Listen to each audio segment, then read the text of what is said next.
It's a blessing to have you here. I've reached 65 myself, and I'm telling this story not just for entertainment, but so we can remember the days of our youth, back when hoofbeats and gunsmoke were the very breath of the West. Before we dive into this gripping tale, tell me, what are you doing as you listen to this? Leave me a note in the comments below. And from the bottom of my heart, I hope you're staying healthy and holding on to the spirit we've always been proud of. Now then, let's begin. I still remember that morning, like it happened just yesterday. In my hand was the paper from the Iron Creek Bank, the paper I'd traded a lifetime of hard labor to get. 100 acres and a rundown old cabin, sold so cheap I thought it was some kind of joke. Sounded like the deal of a lifetime. But folks, you can't even imagine. The road out there was long and dusty. Spring wind so dry it scraped my face raw. I'd braced myself for ruins, weeds crawling up the porch, busted windows, not a soul for miles. But when I crested that ridge and looked down into the valley, I froze. Thin smoke curled from the chimney. A green garden ran tight along the fence. Chickens clucked in the morning sun. And at the gate, 4 horses, not one, 4 tied to the rail. The bank swore this place had been abandoned 10 years. But what I saw told me different. This place was alive. I tightened the reins, heart slow and heavy. As I rode closer, the door swung open, and out they came. Not one, 4 women, each one different, strong, cold, gentle, and one pair of young eyes, sharp as a knife. They lined up shoulder to shoulder, staring straight at me, not afraid, but watchful. "This is Callahan land," the eldest said, voice hard as iron. "Who are you? I'm mighty grateful you're here. If this story stirs up old memories, red dust afternoons, the thunder of hoofbeats in your chest, consider subscribing channel, so we can sit here together, day after day, and I'll tell you another tale from the Old West." "Name's Elias Boone," I said. "Iron Creek Bank sold me this land last week. Papers are legal." The dark-haired woman at the front had to be the eldest, narrowed her eyes. Tall, straight as shouldered, gaze steady as a rifle barrel. "Name's Ruby Callahan," she said. "And this is the land our daddy left us. Ain't been sold in 20 years. The 3 behind her stepped onto the porch. Sadie, red hair, wild as tumbleweed, hand resting on the grip at her hip, temper sharp as summer wind. Clara, pale blonde hair, soft, sad eyes, cradling a pup in her arms. The gentle one. And June, youngest, maybe 17, long brown braids slung to one side, eyes sharp enough to see straight through a man's soul. "Bank told me this place been empty 10 years. I said slow. "But looking around, they lied. To me, and to you." Sadie scoffed, her voice sharp as a whip. "You think we planted that garden, fixed that roof, just to trick you?" Ruby raised a hand to quiet her. "You got papers?" I slipped the leather pouch from my belt, pulled out the bank deed, held it open. Wind rattled the edge of the page. Ruby glanced at it, then reached into her skirt pocket and pulled out another. Older paper, yellowed with age, edges frayed, seal faded near to nothing. "This is the original," Ruby said, voice like a blade. "Our daddy was granted this land in 1850. 1. Yours says what date?" 3 days ago, I muttered, throat dry as dust. Sadie barked a laugh, joyless, sharp. "Hear that, Ruby? 3 days ago, and they call us the squatters." I stayed quiet. Truth was plain. Something was dead wrong. Either the bank lied to me, or lied to them, or lied to us all. June, the youngest, spoke up soft but clear. "Mr. Boone, that bank's cheated plenty folks. Sold this land 5-6 times over. Most walked away, scared of trouble. But we're not leaving." The wind swept the prairie, making the porch window chimes ring hollow. And right then, I knew I'd stumbled into something bigger than a piece of dirt. And for the first time in years, I felt like I'd found something worth fighting for. Ruby stayed quiet a long moment, like she was weighing how much to trust me. Finally, she folded the old deed and slipped it back into her dress pocket. "If you really didn't know," she said, "then you'd best listen close. This goes deeper than you think." We went inside. The floorboards creaked under our boots. The place smelled of old pine and hearth ash. On the long dining table, 4 chipped porcelain cups sat neatly in a row, no doubt about it. They lived here. This wasn't a stopover. This was home. Clara handed me a glass of well water. Her voice was soft, but shook a little when she spoke. Iron Creek Bank, she said, has been trying to steal this land since the day our father died. They claimed back taxes, forged papers, even sent men to scare us off. Sadie cut in, drumming her fingers on the table, irritated. 3 months ago, some bankman came saying we had to leave, said the land was sold. We showed him the original deed. He left. But 2 weeks later, a family from Kansas showed up, with papers just like yours. June rested her chin in her hand, eyes sharp and burning like she was fitting puzzle pieces together. They've been doing it over and over, selling the same land to different folks. The ones who give up, they keep the money. The ones who fight back, they get shut up. I sat there, each word landing like a stone dropped in a deep well. Years on the road had taught me to trust little, but what they were saying lined up clean with the gut feeling I had when I saw that chimney smoke this morning. The bank had played both sides. Any proof? I asked. June reached under the table and pulled out a bundle of papers tied with rope. Found these after a windstorm in town. Same signature on all of them, dates don't match. Same judge, same sheriff's seal. Look for yourself. I flipped through the stack. Ink still fresh, but the paper had been aged by hand. Sloppy work good enough to fool a city man, but not a drifter like me. Ruby locked eyes with me. You pay for this land with clean money? Every damn dollar was sweat, I said. She gave a small nod. Then you've been wronged, same as us. Wind howled louder outside. From the distance came hoofbeats fast, hard, and nothing friendly about them. Sadie moved to the window in a flash. They're coming, she whispered. The bank knows you're here. The hoofbeats grew louder, steady as a funeral drum. I stepped out onto the porch, hand falling to my gun the way an old habit does. Evening sun cut across the prairie, lighting the dust in the air, what folks out west call the prettiest hour for a gun to go off.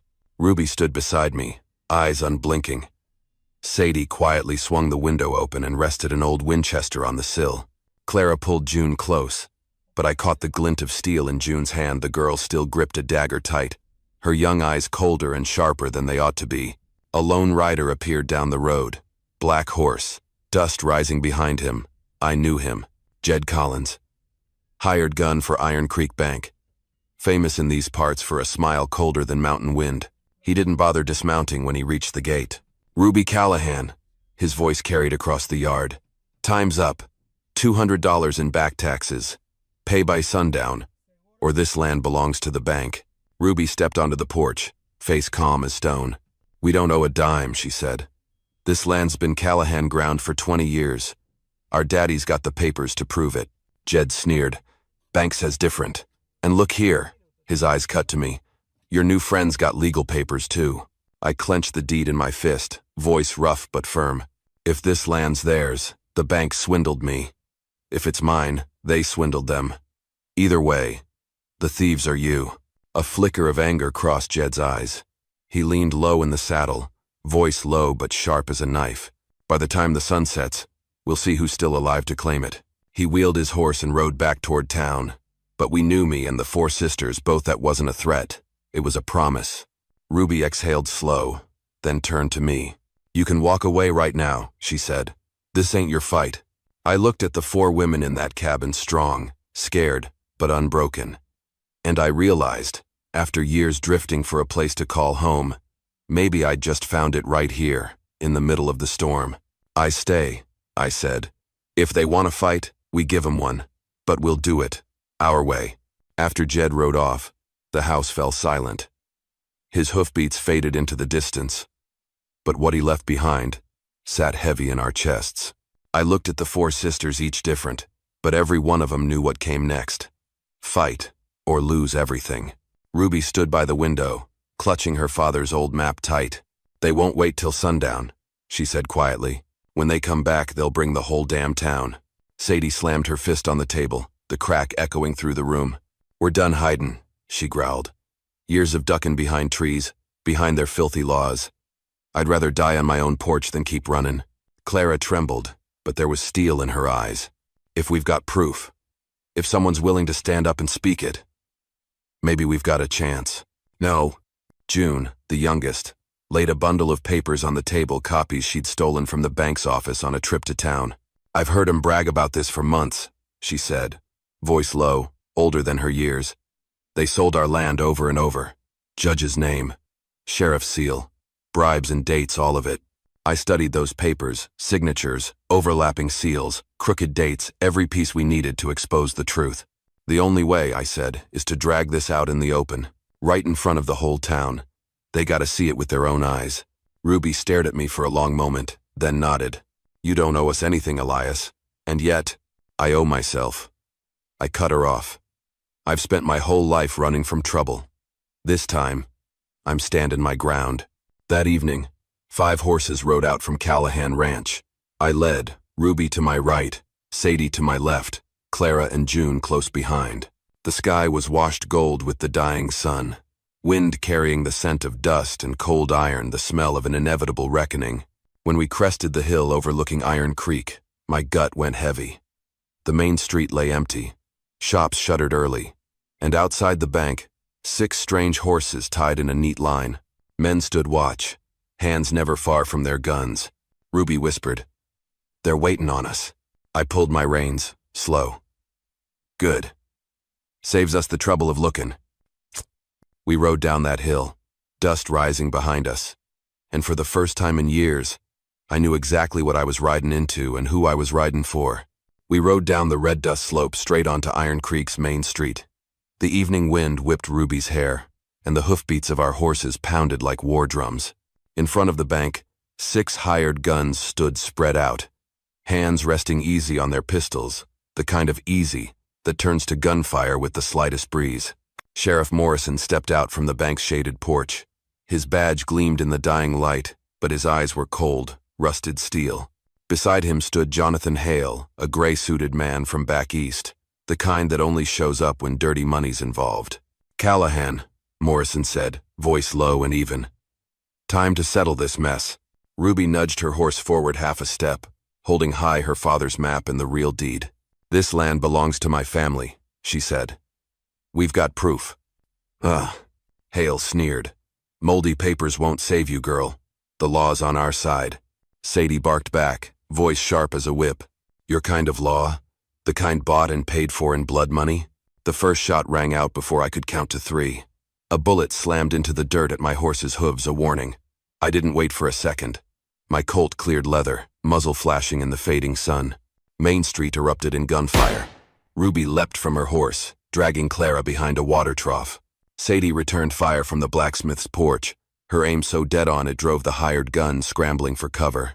June crawled low through the dust, clutching the bundle of papers, the only thing that could save us all. Sheriff Morrison barked orders, but the roar of gunfire swallowed his voice. I dropped one man with a shot, then swung to cover June as she bolted toward the bank's doors. Everything happened in heartbeats, dust and smoke, the scream of horses, the shouts of dying men blending into chaos. Then suddenly June burst through the bank doors, holding the ledger high. "Your names are all in here," she cried, voice cutting through the noise. "The judge, the sheriff, Hale, all of you, were paid to steal this land." From behind shuttered windows, the townsfolk began spilling into the street. They saw the papers. They saw the truth. Morrison snarled, whipping his gun toward June. I didn't think. I just pulled the trigger. The shot cracked loud and final. Morrison fell backward, badge clattering onto the bank steps. And in that moment, the street went dead quiet, save for the wind moaning through the swinging signs above. When Morrison hit the ground, the gunfire stopped like somebody had snapped the air in half. All that remained was the ragged breathing of horses, the rattle of loose bullets on wood, and the pounding of my old heart in my chest. Hale stood frozen on the bank steps, eyes locked on the bribe ledger June held high. Townsfolk began spilling into the street, faces I'd only glimpsed behind curtains now surging toward us. And then, the whispers turned into angry shouts. An old blacksmith hurled his hammer to the dirt. "They've been stealing our land for years. Lie," another voice bellowed. "Hang 'em." Hale tried to bolt, but Sadie jammed her Winchester into his back. "One more step and I shoot your leg clean out," she said, voice cold as iron. Ruby stood beside her, eyes fixed on the mob. She knew, same as I did, frontier justice rarely waited for a judge. Clara stepped forward, Voice calm yet ringing clear. No need for a hanging. Put the proof on the table. Send it to the territorial court. Let real law pass judgment. A strange thing happened. The crowd quieted. Angry as they were, they listened. Because they knew the Callahan women hadn't risked their lives just to swap one street killing for another. They'd fought to reclaim fairness. That day, we handed every document to the federal marshals who'd just ridden in. News of the Iron Creek scandal spread across 3 counties. The judge, the sheriff, and every man behind them was hauled off in chains. The Callahan land was restored. I got back the money I'd spent, but more important, I got back something I thought I'd lost for good. The belief that justice, though late, can still arrive. Weeks later, we stood together on that same porch. The porch where I once held up a deed, 4 cold eyes staring me down. Now it was the place where laughter echoed every evening. Ruby stayed strong as the day I met her, but there was softness in her eyes now. Sadie was still fiery, but her laughter carried farther. Clara tended the garden. June learned to shoot at my side. And for the first time in many years, I felt like I belonged to a family. It's been many years since gunsmoke rose over Iron Creek. My hair's gone near white now, hands trembling every time I pour coffee.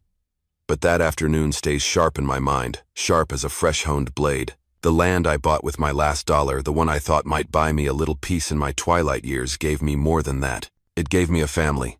Red Creek ain't the same anymore. The old bank's just a storage shed now. Its rusted sign still hangs crooked. A reminder of the days when men bought and sold land and souls with forged papers and dirty gold. Folks in town don't avert their eyes anymore. They've learned justice don't just live in a courtroom. It lives in the hands of those willing to stand up. And the Callahan Ranch? It still stands. The porch has been rebuilt, the chicken coop's bigger, the garden green every spring. Ruby, Sadie, Clara, and June. The 4 girls I met that day each went their own way. But they still call this place home. Come harvest time, they all return, and the laughter carries clear across the fields. I still remember the first time I saw 'em. 4 cold eyes on that wooden porch, staring at me like I was the enemy. Now, those same eyes are the reason I stayed, the reason I stopped wandering for a home somewhere else. And if you're listening to this tale, if it stirs up memories of the Wild West of a time when men lived and died for honor, and sometimes found family where they least expected, remember this.